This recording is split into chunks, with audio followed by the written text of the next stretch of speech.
그 다음 이제 오늘 약수령 네 번째 지위에 대한 문제 해보겠습니다.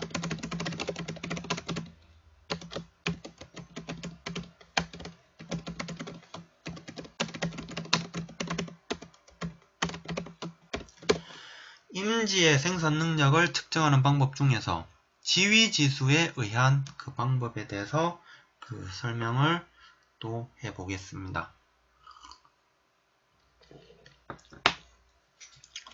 먼저 첫 번째, 임지의 생산 능력을 다른 말로 표현하면은 지위가 되겠죠. 지위의 개요로서 시작을 하겠습니다. 지위란 무엇이냐? 먼저 첫 번째, 임지의 잠재적인 생산 능력을 평가하는 기준을 지위라고 한다.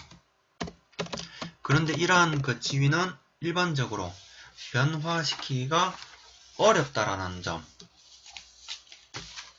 그리고 세 번째로는 우리가 이제 일반적으로 이제 산림 경영에 있어서 지위를 활용을 하는 경우에는 보통 우세목의 수고로서 나타낸다라는 것. 이게 지위의 개요가 되겠습니다. 그리고 이제 두 번째 와서는 이러한 임지의 생산 능력, 지위를 측정하는 방법에는 어떠한 것들이 있느냐에 대해서 이제 구분을 해줄 것 같아요. 크게 세 가지가 되겠는데, 먼저 첫 번째, 지위 지수에 의한 방법이 첫 번째가 되겠고요. 그 다음 두 번째가 지표 식물에 의한 방법이 두 번째가 되겠고, 세 번째가 환경인자에 의한 방법. 이 세 가지가 임지의 생산 능력을 측정하는 방법이 되겠습니다. 그리고 이제 이렇게 왔으면 이제 세 번째 와서는 이제 문제에서 요구하는 이제 부분, 본론으로 이제 가도록 할 건데, 지위 지수에 의한 방법에 대해서 설명을 해보고자 합니다. 먼저 첫 번째, 지위 지수에 대한 의미. 지위 지수란 무엇이냐? 첫 번째, 우리가 일반적으로 산림 경영에서 이제 활용을 하고자 하는 경우, 지위를 우세목의 수고로부터 추정하여 활용을 한다라는 것. 그 다음 두 번째로는 일정 기준 임량에서의 우세목의 수고를 지위지수라고 한다.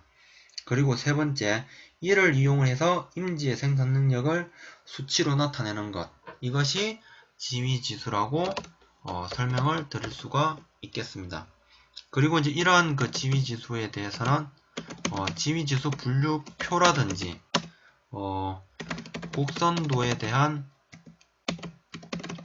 제작 방법, 이 두 가지가 있는데, 거기에 대해서는 첫 번째 동형법에 의한 방법이 있고 이형법에 의한 방법이 있다라는 것, 이렇게 두 가지가 있겠고요. 그 다음에 이제 세 번째로 와서는 이러한 지위지수를 판정하는 방법에는 어떠한 것들이 있느냐. 우선 첫 번째가 대표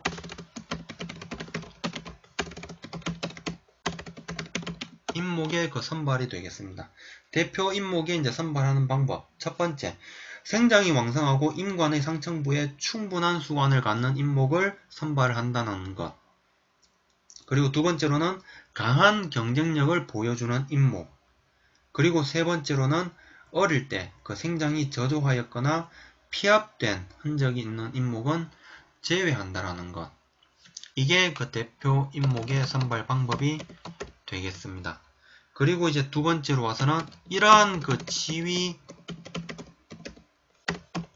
지수의 해석과 사용이 있어 유의해야 할 사항이 있습니다.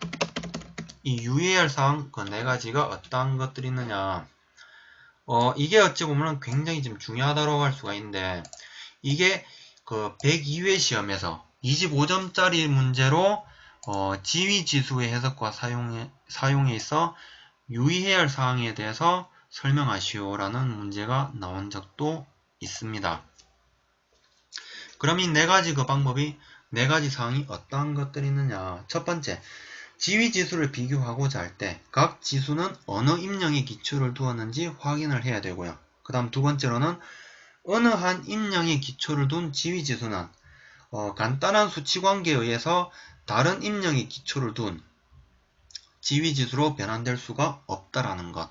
그리고 세 번째는 서로 다른 수종에 대해서 비슷한 지위지수가 절대적이든 또는 상대적이든 비슷한 지위 임지 생산력을 나타낸다고 할 수는 없다라는 것. 그러니까는 어느 한 인분에 대해서 그러니까는 잣나무의 그 지위지수가 15였고 그 다음에 소나무에 대한 지위지수가 15라고 가정을 했을 때 이 수치가 똑같다라고 해서 임지의 생산력이 똑같다라는 건 아니다라는 것. 예.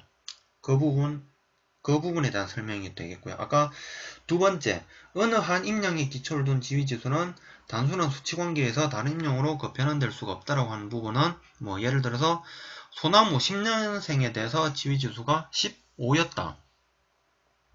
그런데 단순하게 이제 10년생이 15였으니까 20년생일 때는 30이 되겠다라고 단순하게 그렇게 그 비교는 할 수 없다라는 부분. 그게 두 번째 설명이 될 겁니다.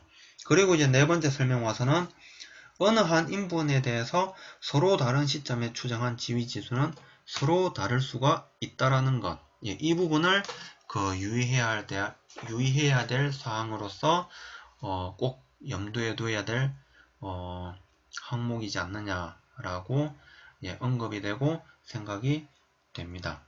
이 부분에 대해서는 이제 간략하게 설명을 드리자면은 만약에 대표 인목을 선발함에 있어가지고 과거에 생장이 저조했거나 피업된 그 경우가 분명히 있을 수가 있을 거예요. 그럴 때는 해당 연도에 대해서 과대치나 오히려 역으로 과소치가 나올 수 있는 그런 그 상황이 나올 수가 있기 때문에 그 부분을 종합적으로 고려를 해서 지위지수를 해석을 하고 사용을 해야 된다라는 점을 명심을 하시면 될 것 같습니다. 그리고 이제 이러한 그 지위에 대한 그 문제는 여러 가지 그 다양한 그 패턴으로 나올 수가 있는데 개략적으로 25점짜리 형태로 지위에 대해서 지위지수를 산정하는 방법, 임지 생산 능력을 측정하는 방법에 대해서 설명하시오라는 문제가 나오는 경우도 있고요. 그 다음에 그 지위를 결정하는 인자에는 어떠한 것들이 있는지에 대해서 10점짜리 형태로 나오는 경우가 있습니다. 지형이라든지 입지, 그리고 토양, 그리고 기타 환경 인자에 따라서 결정이 된다라는 것, 그 네 가지에 대해서 물어보는 경우도 있습니다. 그리고 이제 또 25점짜리 형태로 여기 지위지수의 해석과 사용에 있어서 유의해야 할 그 사항에 대해서 25점짜리로 나오는 경우가 있고요. 그리고 그 외에는 환경인자에 의한 그 방법이라든지 그리고